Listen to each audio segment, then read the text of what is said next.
Pomór!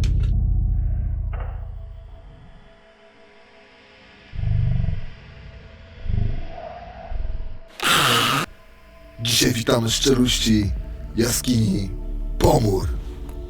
Subskrybuj, lajkuj, komentuj. 13YQ. Ten kanał. Teraz. Pomór to bardzo grzeczny i ułożony zespół. To również profesjonalni muzycy. To miła dla ciała i ducha wyważona i spokojna muzyka.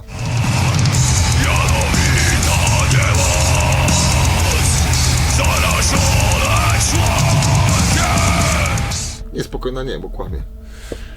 Inaczej. No tak, no właśnie chodzi o to, żebyś kłamał. Ale nie, Nasza bo to- telewizja kłamie. My się tym szczycimy, Tak. Marcin.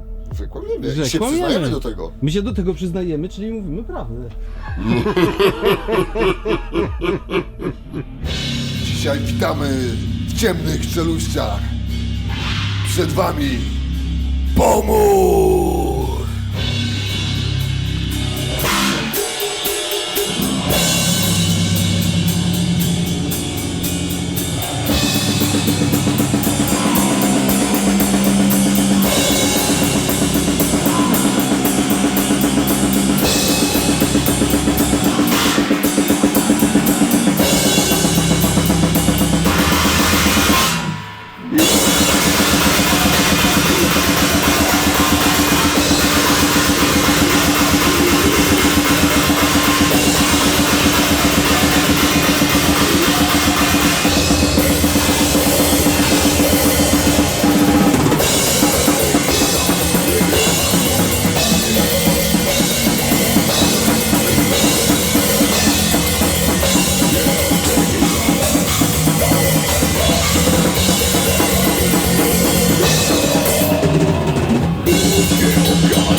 Cześć, z tej strony Szymon, perkusista zespołu Pomór.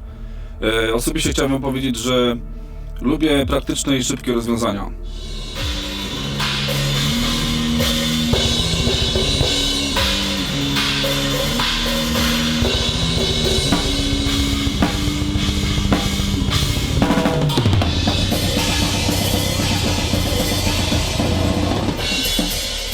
Świerszcz, wokalista i basista zespołu Pomór. Pomór z wami i z duchem twoim.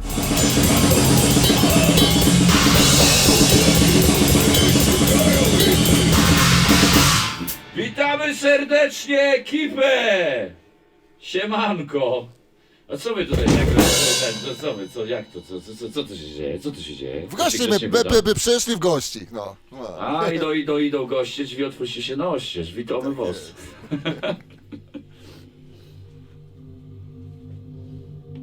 Kiedy i komu przyśniła się nazwa zespołu? Jakie były początki? Co was zainspirowało? Początki były takie, że jeśli chodzi o nazwę, to w sumie wszyscy w jakiś sposób razem baniowaliśmy, co to wymyślić, jaką nazwę i tak dalej. Były różne śmieszne nazwy. No w sumie no tak naprawdę to ostatecznie ja zaproponowałem nazwę Pomór, bo stwierdziłem, że chcemy mieć polską nazwę. Uznałem, że będzie to dosyć ciekawa nazwa. Poza tym jest dużo różnych nazw, które gdzieś są tam powiedzmy nawet i powielane lub tam zmieniane na przykład. I stwierdziłem, że kurczę, no nikt nie nazwał żadnej kapeli, która gra szeroko pojęty death, black metal, klimatyczny, czy taki, czy nie inny. Nikt nie użył nazwy Pomór po prostu. No jak tak można było tego nie zrobić po prostu. No i tak mi przyszło do głowy.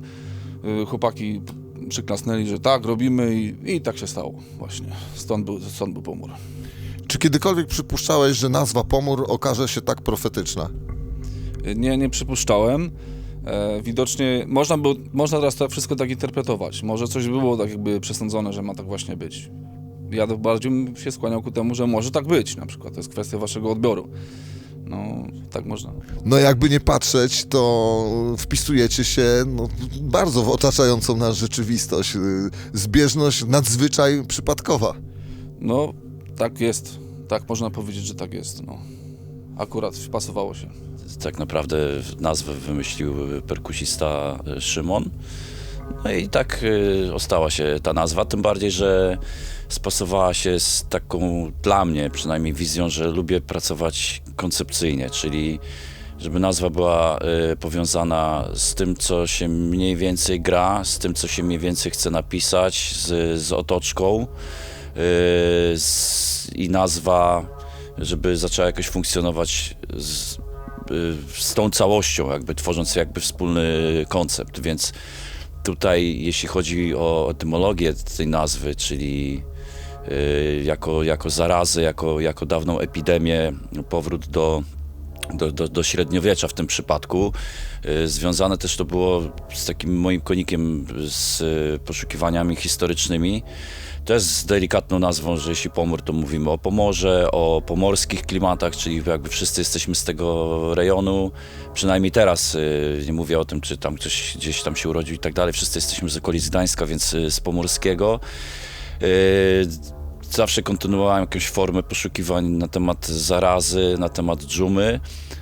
I jeśli chodzi o Pomór, na pewno spodobała mi się jedna sytuacja, gdzie mamy do czynienia z formą muzyczną, gdzie gramy na poziomie czy jakby Black Death, a Black Death to nic innego jak czarna śmierć. Czarna śmierć to epidemia średnio. To zaraza, to pomór. To zaraza, to pomór i tak dalej. W dzisiejszych czasach, chociaż uważam, że zostało to troszeczkę uproszczone, jest to stosowane do zarazy zwierząt, przeważnie do pomoru jakby świń, dzików, ale uważam, że od tych zwierząt to niech się społeczeństwo po prostu od Janie Pawli i sobie to odpuści. Także zaraza i śmierć i zniszczenie z nawiązaniu do dżumy, do czarnej śmierci.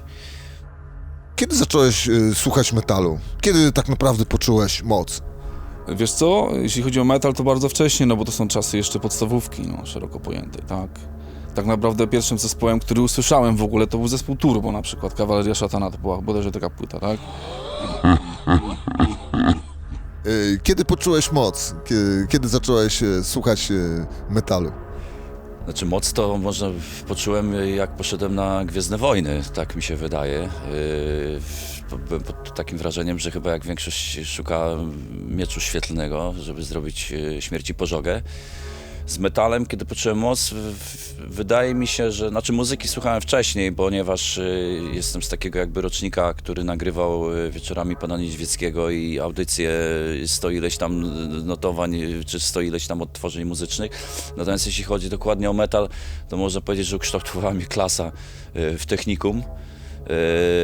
Więc 15-16 lat jak miałem i przeprowadzka też do Pruszcza Gdańskiego, gdzie aktualnie dalej mieszkam.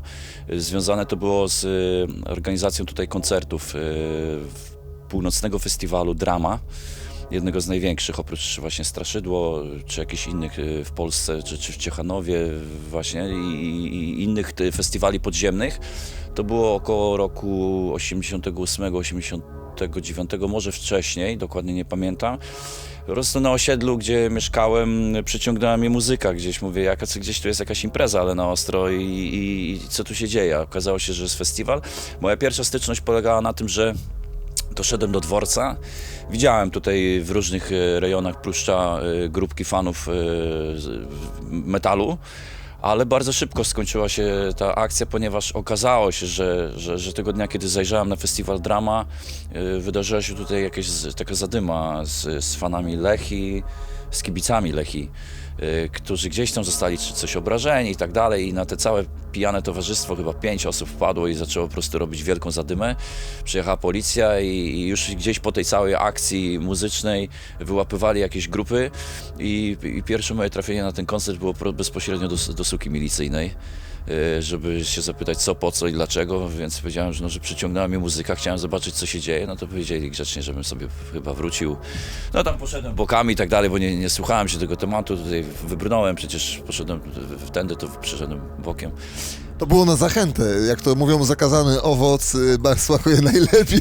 Najlepiej, także bardzo mnie jeszcze bardziej przyciągnęli tą sytuacją, ponieważ nie lubię bezpodstawnych często jakby czy oskarżeń, tak, czyli zatrzymano mnie bez powodu, w ogóle z innej jakby sytuacji, stałem się, wiesz, dziwnym świadkiem, nie tego, wiesz, po prostu niepotrzebnie wyrzuciłem bilet do kina, wiesz, i nie miałem później możliwości pokazania go, od razu mnie, wiesz, zawinęli, musiałem grypsować i ciężko było. No, wiesz, było ciężko, nie? Także... Jakie są wasze inspiracje muzyczne twoje? Czymś się sugerowałeś podczas twórczości? To nie ma tak, że jest inspiracja przenoszona jakby na zespół. Trudno mi powiedzieć. No pewnie jest bagaż jakiś związany z tym, co się słucha na co dzień, natomiast na pewno jedną rzecz, którą chcę tutaj przemycić i trafia na opór pomiędzy na przykład tarciami między mną a perkusistą, tak mi się przynajmniej wydaje, ponieważ Szymon, nazwijmy to, jest bardziej w czerni blackowej. Ja jestem bardziej w ataku death metalowym, ale już odeszłem dawno od klimatów takich, które w związku ze strojeniem i tak dalej, ja lubię bardzo ciężkie brzmienia, niskie. Więc moim takim adekwatnymi zespołami, które uwielbiam, to jest przede wszystkim Meshuggah i na co dzień na okrętkę słucham albo przeważnie Meshuggi, albo ostatnio przeważnie zespołu Nine Inch Nails. Wyciszony.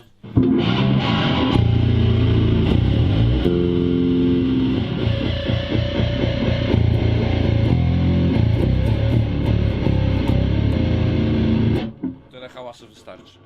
Czy wcześniej graliście w jakichś innych zespołach? Jaka jest wasza historia? Znaczy, to tak jest tak, że tak graliśmy w różnych zespołach. Jedno z takich bardziej znanych, w którym grałem, to grałem w zespole Pandemonium. Praktycznie przez 8 lat, nagrałem z nimi 2 płyty. Grałem jeszcze wcześniej w zespole Alienacja, to był taki ostry punk, taki można powiedzieć, już potem się zrobił deathcore z tego. Potem było właśnie Pandemonium. Potem był zespół Ogotaj, który w tamtym roku się rozpadł. To są takie główne zespoły, w których grałem, jakby te takie, co najwięcej jakby udało się uzyskać. Zagraliśmy dużo koncertów. Mogłoby się wydawać, że nie, ale jednak dużo tych koncertów było. No i teraz po Gotaj już, po nieistniejącym, założyliśmy zespół Pomór. To jest moja fanaberia, 8-strunowy Ibanez, od tego prawie się zaczęło, chociaż co prawda inną gitarkę mieliśmy w prezentacji. Gitarzysta używa troszeczkę innego instrumentarium ibanezowskiego, sygnowaną przez Meshuggah, to jest taki jeden z prostszych modeli. Czyli elektronika od AMG i to jest aktywna, Tak. pasywna? Aktywna. Bardzo sobie ceniłem instrumenty Ibaneza jako dobrą japońską technologię i tak dalej. No z Majonezem było tak, że przez wiele lat też oni się rozwijali w ten sposób, że urośli do rangi takiej, którą mamy teraz i naprawdę polecam te instrumenty. Ja zacząłem szukać przede wszystkim instrumentu z jakiegoś rodzimego podwórka, tak? Także jeśli była możliwość, i jeszcze w Gdańsku, że jest to firma Majonez i bardzo dużo znajomych tam jakoś pracuje, że można z nimi pogadać, nie tak jak z firmą X. Używany przeze mnie Majonez Elegance na dwóch bateriach 9V, pick-upy Bartoliniego. Tu jest troszeczkę więcej drewna egzotycznego postawiane, także taki dodatkowy instrumentarium jako gitara wspomagająca, ale też główna przez wiele lat, także tak tutaj to wygląda. Ale właśnie wybrałem firmę GMR, która dla mnie po raz pierwszy, bo nie miała tego w swoim jakby portfolio, stworzyła bas oparty o tak zwaną multiskalę, czyli o przesunięcie progów, nazwijmy to przekoszeniu specjalnym, który powoduje inne obciążenie strun, czyli w przypadku niskich strun powoduje jakby ich większy luz i większe rozłożenie na gryfie, w przypadku wysokich strun, czyli tych najcieńszych, powoduje jakby takie konkretniejsze sprężenie. Także jest to takie nietypowe ustawienie, które oni dla mnie wykonali. I te dwie rodzime firmy traktuję właśnie do działań, GMR i Majonez, które serdecznie przy okazji pozdrawiam jako zawodowe załogi. GMR jak mówiłem, w multiskali. Jesion, klon, pick-upy IMG, osprzęt Gotocha, multiskala, która, mówię, te naprzężenia całe tutaj troszeczkę zmienia w basie i chyba jest według mnie wygodniejszym instrumentem do grania. Specjalnie GMR dla mnie chyba po raz pierwszy ten model zrobił i specjalnie przygotowywał menzurę. Także to jest taki dodatkowych instrumentariów. I też AMG, tak? Tak. Jak wygląda wasza twórczość w okresie pandemii i jak panujecie nad sytuacją? Znaczy powiem Ci, że w związku z tym, że bardzo dużo pisałem na temat takich zachowań związanych z zarazą, z epidemią, nie spodziewałem się, że dożyjemy takich czasów. Od wielu lat w teoriach spiskowych mówiono o tym, że jest nas jakby na świecie za dużo, że WHO kombinuje, że wiesz, jak tutaj wywołać wojnę. Śmieje się, że mamy względnie około 19 lat spokoju, bo w 1939 wybuchła wojna, załóżmy, czyli mamy takie 20-lecie spokoju. Trudno mi tutaj, wiesz, powiedzieć. Znaczy na początku była sytuacja taka, że nikt nie wiedział, co tu się odstawia. Czy dożyliśmy takich czasów związanych z filmami profetycznymi, jakimiś takimi, wiesz, schizami, epidemia i tak dalej, gdzie ludzie padają pokotem i będziemy widzieli po prostu nagły stan załamania czegokolwiek, tak? W związku z tym, że dochodzi do tego, wiesz, polityka i jakieś takie różne działania, wiesz, rządowe, dlatego według mnie to jest wszystko...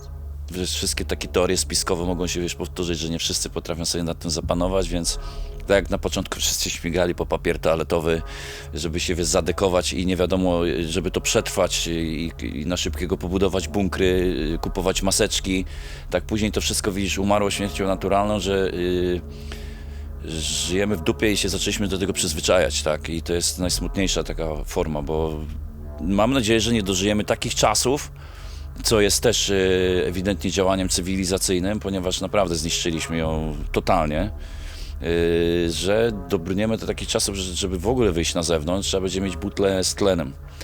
Więc na razie jeszcze te maseczki, jeszcze takie działania, gdzie słyszy się umieralności wokoło i coraz bliżej ta pandemia ciebie, wiesz, dotyka, że gdzieś słyszysz, że ktoś na koronę choruje. Dla mnie to jest ewidentnie jakieś zapalenie wirusowe związane z płucami, ale jeśli ktoś ma jakieś dodatkowe choroby, to ma po prostu przerąbane.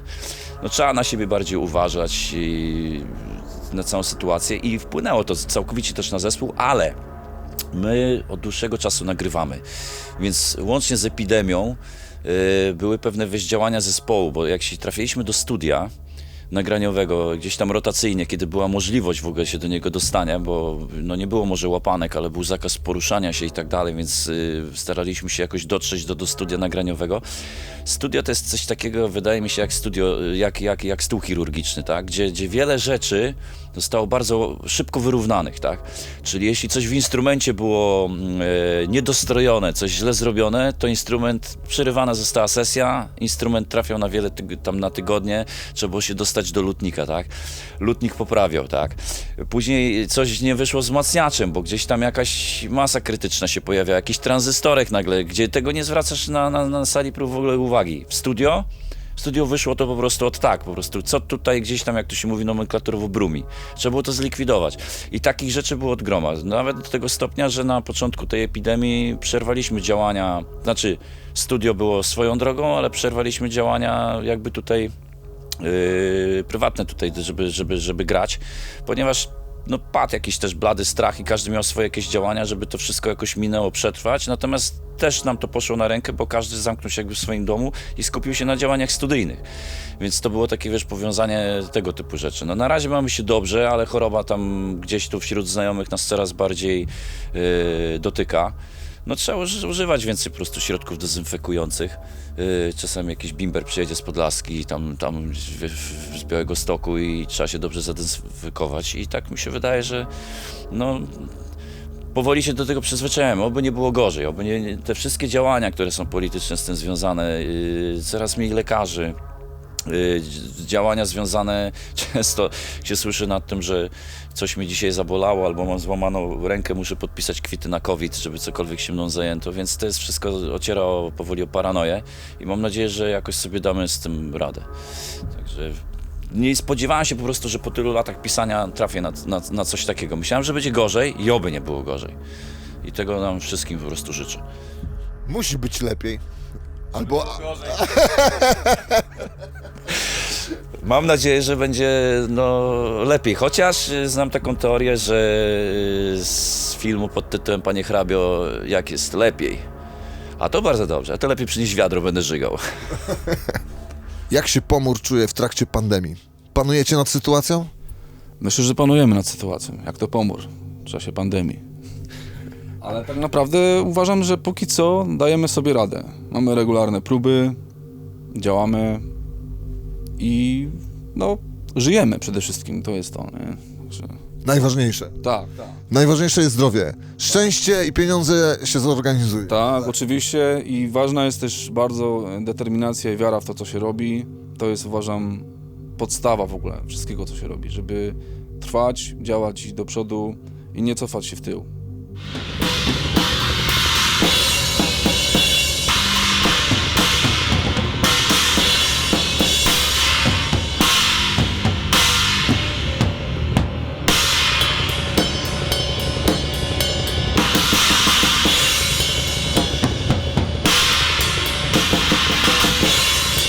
Pałki właśnie do napieprzania ostrej muzy tak na dobrą sprawę, czyli one są długie, dosyć ciężkie.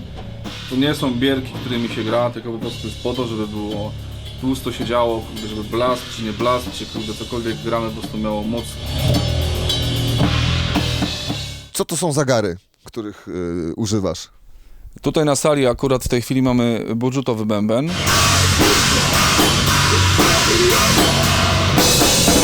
I to jest Pearl Export X.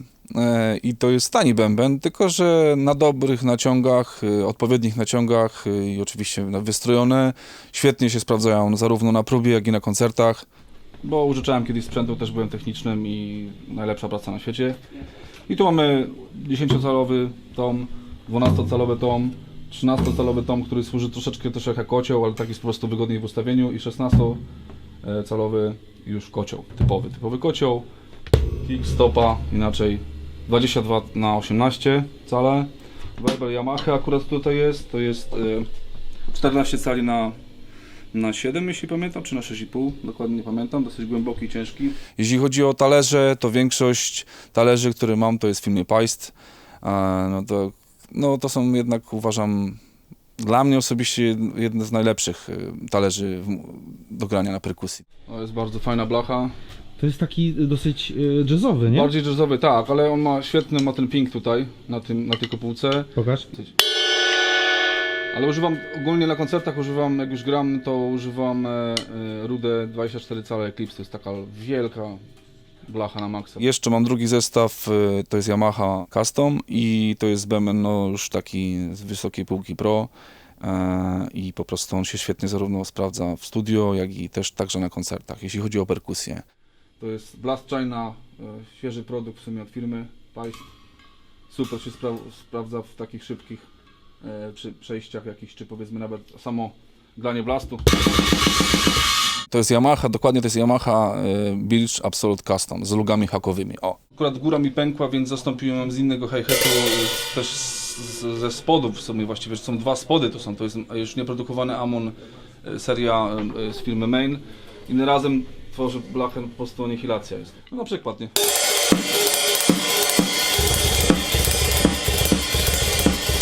Stopy, czarcie, kopyto. Ci, którzy już siedzą w temacie dosyć długo, no to wiedzą, że to jest sprzęt wysokiej klasy. W tej chwili dla mnie osobiście bezkonkurencyjny. I firma Monolith, która za tym stoi, po prostu robi świetną robotę i życzę im wszystkiego jak najlepiej, ponieważ robią, właściwie koszą zachodnią konkurencję i duże firmy, akurat jeśli chodzi o podwójną stopę. I Polacy potrafią i to jest kolejny raz udowodnione, że po prostu został zrobiony produkt absolutnie super.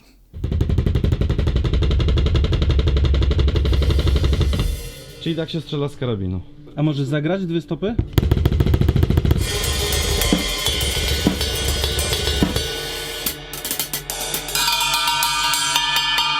A tego splaша?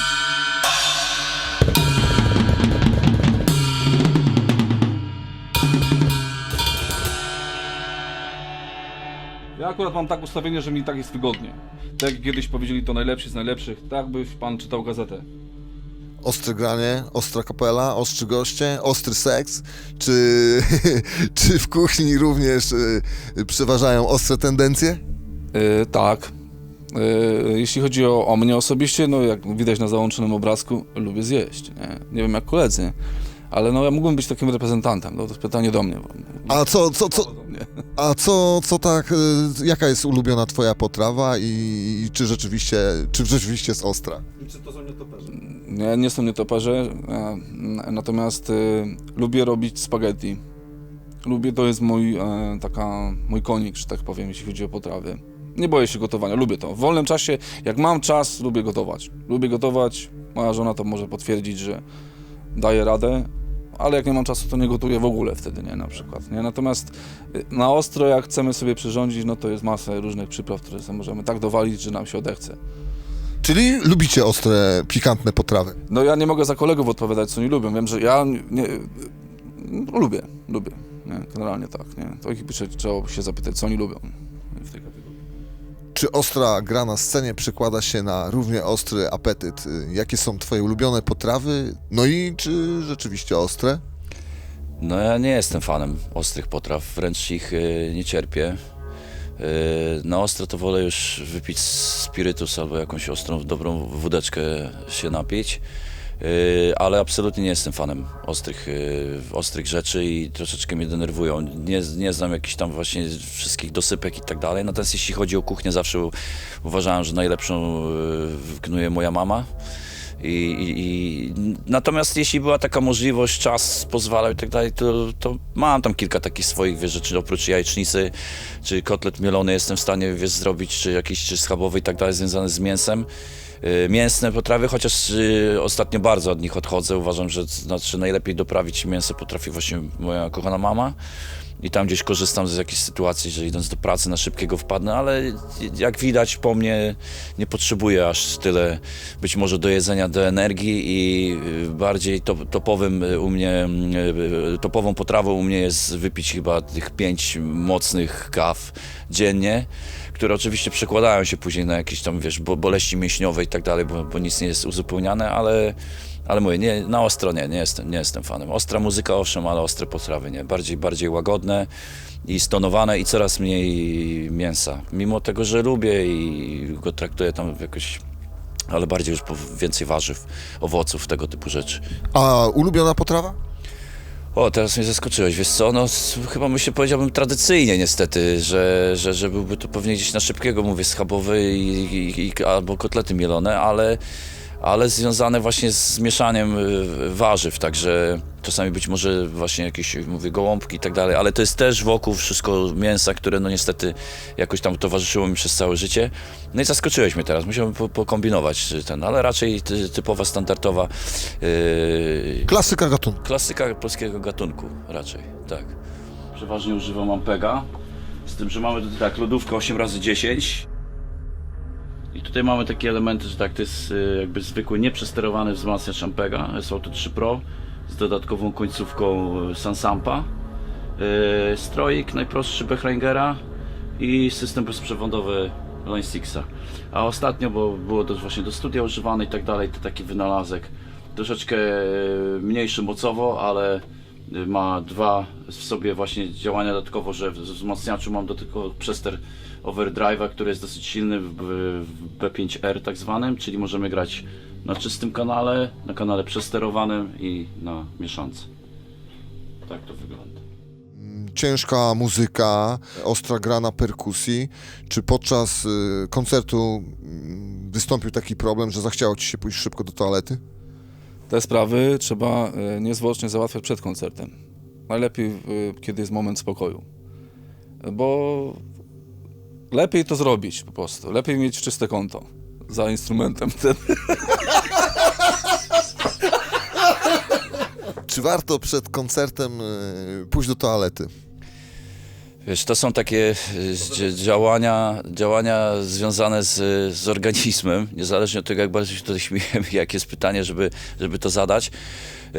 Są takie sytuacje, że związane z tym, co często wykonywaliśmy, czy na scenie, tak? Czyli, no wiadomo, no, nie pójdziesz na scenę, jeśli nie załatwisz swoich fizjologicznych potrzeb. Ale z dodatkowych takich rzeczy jest często zastosowanie na przykład czegoś takiego, żeby nie mieć napełnionego żołądka do koncertu, bo przy growlowaniu, przy ataku z przepony, z gardła, czy przy robieniu jakichś młynków tak zwanych koncertowych, headbangingu, to są wszystko rzeczy, które wpływają ujemnie na organizm, tak? Nawet najprostszą rzeczą, która się zdarza przy machaniu włosami, a ja często też biorę wentylator, niektórzy twierdzą, że to jest efekt. Ja go traktuję jako wspomaganie, bo na przykład z wentylatorami, które powiedzieli, że to stosował zespół Morbid Angel, sytuacja jest taka, że kiedyś w sali napełnionej ogromną ilością fanów, wszyscy na przykład palili papierosy, tak? Nie było tej takiej, wiesz, podziału, że palimy osobno, nie ma i tak dalej, więc nie było czym oddychać nawet, tak? Jak ja ci powiedziałem, że podczas koncertu i machania mogłeś mieć przymiar taki tutaj, że kark miałeś dwukrotnie większy, nie było czym oddychać. Ten wentylator dawał ci dodatkową możliwość oddechu, a często się to zdarza nawet tak, że masz odruch wymiotny podczas działania, że machasz włosami, włosy ci się podczas grania cofną. To jest w ogóle masakra, tak, że grasz, tutaj coś czujesz, że coś ci się tutaj, wiesz, wleciało, więc to nie są, wiesz, ciekawe rzeczy. No i mówię, no wszystkie potrzeby fizjologiczne trzeba dbać o to, no jak wejdziesz pełny na scenę, to po prostu ani nie będziesz miał tej mocy i tak dalej, trzeba dostosować parę godzin. Będziesz zamulony. To jest jedna rzecz, ale dwa, że źle wpływa na organizm, tak, na te wszystkie przeciążenia, bo wbrew pozorom to jest muzyka ekstremalna. To jest wysiłek, który myślę, że jakbyśmy przełożyli na bieganie i na wysiłek ekstremalny sportowców, To by był kilometrowy sprint. no tak można by było to zrobić. Wydaje mi się, że można to tak do tego porównać. Także wszystkie jakieś takie rzeczy, które dodatkowo wpływają, mogą wpłynąć negatywnie na jakieś nasze działania, to trzeba zlikwidować i zadbać o to, żeby czegoś takiego nie było.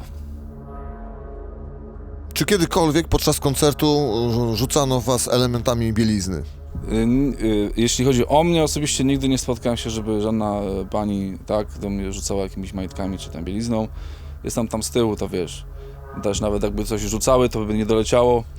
Natomiast miałem taką sytuację, że kiedyś grając na koncercie, jednym z koncertów, byłem zaskoczony tym, że po prostu było tak, że witaliśmy się z ludźmi spod publiką, tak zrobiliśmy i jakaś z nastolatek po prostu pocałowała mnie w dłoń, nie? I zgłupiałem, nie? Zupełnie. Tak było. Szacun dla tej pani? Jeśli się czuła z tym dobrze, no to spoko, nie? Ja byłem zaskoczony trochę. Czy rzucano was elementami bielizny albo jakimiś innymi przedmiotami podczas koncertów? Znaczy ja ci powiem, że jest takie powiedzenie, to co się dzieje na trasie zostaje wśród muzyków i na trasie i niekoniecznie jest się jakby czym chwalić, natomiast no jako Pomór zagraliśmy jeden koncert i byliśmy bardzo dobrze ugoszczeni w PWL Forever, natomiast o ekscesach jakichś pozascenicznych no nie chciałbym powiadać. Nie można wszystkiego mówić, aura tajemnicy jest również pozytywnie wpływająca. Jakaś musi być, także zostaw troszeczkę nam tam, wiesz, tajemniczości. Jakie filmy lubisz? Jaki jest twój ulubiony film? Gatunki jakieś szczególne? Wiesz co, filmów dobrych jest zawsze mniej niż tych złych, nie? W sensie ogólnym takim, nie? Znaczy jakie filmy? No, dla mnie, jeśli chodzi o filmy na przykład science fiction, horror, no to bezapelacyjnie obcy, nie? Jeśli chodzi o te filmy. Jeśli chodzi o takie grozy, konkretne grozy, no to tak samo można powiedzieć, że Egzorcysta pierwszy, nie? No bo później reszta to już jest po prostu słabizna i to są takie filmy, które jak widz oglądał ten film, szczególnie małoletni, no to albo udawał, że nie patrzy, albo miał koszmary senne po prostu i to było to coś, to była ta energia i to natomiast jeszcze z jakichś takich innych filmów, które bym na pewno, nie wiem, mógł polecić, no ciężko, dużo jest też tych filmów, ale te akurat, co wcześniej wspomniałem, no to tak jakby są dla mnie takimi no, kultowymi filmami, tak modne słowo kultowe. Z takich, co by tam można powiedzieć jeszcze, no... Ja muszę ci powiedzieć... Nie, właściwie dużo jest dobrych filmów, cała masa jest dobrych filmów, natomiast cenię sobie te kino, szczególnie lat 80., 90. Kryminalne filmy francuskie są dobre, po prostu bo są dobre, a o obecnym kinie to mi się nawet nie chce gadać za bardzo już w tym momencie. Ja muszę powiedzieć, że z takich przeprowadzonych różnych wywiadów i rozmów, to muszę powiedzieć, że Obcy jest takim chyba branżowym naszym filmem. Dużo zespołów, dużo ludzi związanych z branżą lubiło ten film. Było o to, że tam akurat w konkretnym filmie był uzyskany terror, taki, który miał złapać cię za gardło po prostu i wiadomo, że no, jesteśmy teraz dorośli, to się nie boimy takich rzeczy, ale no, tam było to coś, tak samo jak i w Egzorcyście, było to coś, co powodowało niepokój taki prawdziwy, autentyczny, uważam, że robiło wrażenie.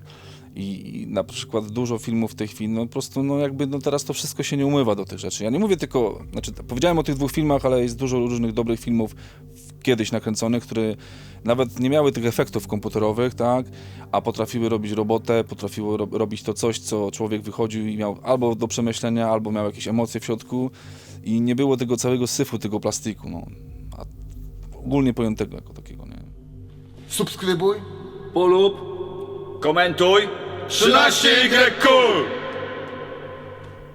Opowiedz nam o swojej pracy dyplomowej i o studiach na Uniwersytecie Gdańskim. No właśnie to jest, dlatego między innymi się tutaj spotkaliśmy, ponieważ jest to taki koncept związany z zakończeniem w przyszłym roku moich studiów. Podjąłem się ich z kilku powodów. Znaczy pierwszy taki był pomysł w związku z moimi zajawkami historycznymi, że pójść na studia historyczne, niestety one w systemie niestacjonarnym nie ruszyły i jako dodatkowy pomysł były studia związane z wiedzą o filmie i kulturze audiowizualnej. Między innymi dlatego, że jednym z takich dodatkowych działań, które zawsze robiłem dla zespołu, było gromadzenie materiałów związanych z koncertów, robienie, jak nazwijmy to, klipów, czyli jakichś takich rozstawiania kilku kamer, montowania tego, żeby zostało po zespole jakoś pamiątka, albo jak ktoś nie trafił na koncert i było za mało osób, które się nie pojawiły, to żeby to promowało dodatkowo zespół i jako taka forma audiowizualna. I w związku z tym chciałem poszerzyć swoją wiedzę.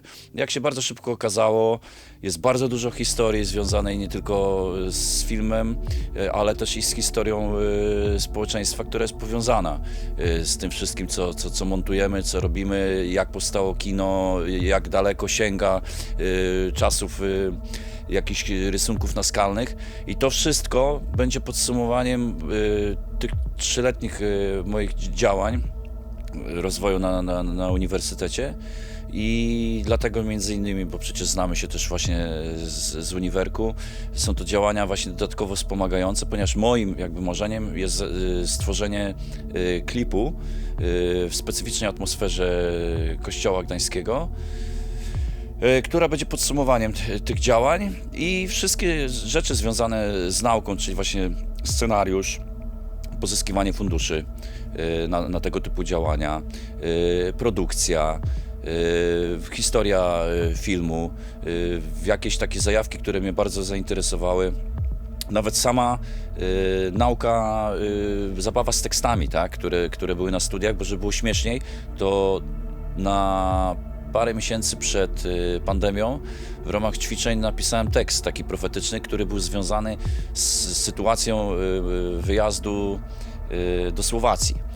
I wyobraź sobie taką sytuację, że uczysz się o filmie, o filmie na przykład Nosferatu, o niemieckim ekspresjonizmie i przez przypadek bez wiedzy, bo nie chciałem się tego akurat sprawdzić, idziesz tak w Zamku Orawskim po komnatach, ktoś ci tam opowiada, właśnie przewodnik, który też tam mówi do nas po polsku, że jesteśmy właśnie w jakiej komnacie, gdzie czuje się atmosferę jakąś taką dziwną, sytuacyjną, gdzie jest jakiś czakram i nagle wchodzisz do komnaty, gdzie stoisz przed Worlockiem, przed hrabią i okazuje się, że dokładnie w tych komnatach, gdzie uczysz się o niemieckim ekspresjonizmie, tu kręcono ten film. I stanąłem po prostu jak wryty, zrobiłem do tego taką opowieść pandemiczną pod tytułem, że właśnie wtedy zgasło światło. Ja zostałem zaatakowany i powiązałem to wszystko z filmami związanymi z niemieckim ekspresjonizmem, z filmami po filmie właśnie związanymi z produkcją, z panem Strachem, czyli aktorem, który grał głównego wampira i z pandemią. I teraz publikując go po prostu się śmieję, że takie profetyczne klimaty nastąpiły, że pisałem, mówię o pandemii, zanim stało to się jeszcze modne, także jest to takie powiązanie studenckie, no i to wszystko zdobywanie takich doświadczeń, mam przeniesienie między innymi na zespół, bo to ma współdziałać i nam pomóc w jakimś też prezentacji, bo uważam, że oprócz muzyki, który zespół tworzy, jest ważna też otoczka. To, co zespół tworzy dodatkowo, czyli jaki ma logo, jaki ma okładkę, jakie ma właśnie czy teksty, chociaż wiadomo, najważniejsza jest muzyka i produkcja muzyczna, to te wszystkie właśnie te rzeczy, które opowiadałem, są dla mnie też najważniejsze i cieszę się, że zdobywam tą wiedzę, która mam nadzieję, że w jakiś sposób wspomoże. No i też między innymi dlatego dzisiaj jesteśmy tutaj razem i tworzymy ten wywiad. Za mną, czy też tu oglądacie też między innymi takie wpływy, które miałem, lubię współpracować z osobami, które miały na mnie jakiś niebagatelny wpływ, albo z osobami, które zawsze sprzyjały działaniu zespołu, czyli tak jak był w przypadku Jaty, jest to Krzysztof Iwin, który stworzył na moją prośbę, właśnie niedawno jeszcze nie prezentowaliśmy logo zespołu, okładkę, natomiast zawsze bazowaliśmy na tym, że Szymon jest grafikiem i zawsze wspomagał jakieś działania związane z graficznymi rzeczami, więc jakaś pierwsza właśnie logówka zespołu powstała w jego wykonaniu, jakieś 3 pierwsze właśnie grafiki dodatkowe, więc to wpłynęło jakby na całość kształtowania się zespołu, że każdy z nas starał się dawać, tak było w przypadku poprzedniego zespołu, każdy ma jakieś tam umiejętności twórcze dodatkowe. No w moim przypadku jest zawsze jakby od wielu lat kontakty z ludźmi, załatwianie jakby koncertów, mieszanie całym tym świadkiem, żeby spróbować coś wynieść dla zespołu. W przypadku Szymona jest to właśnie też między innymi graficzność, tak?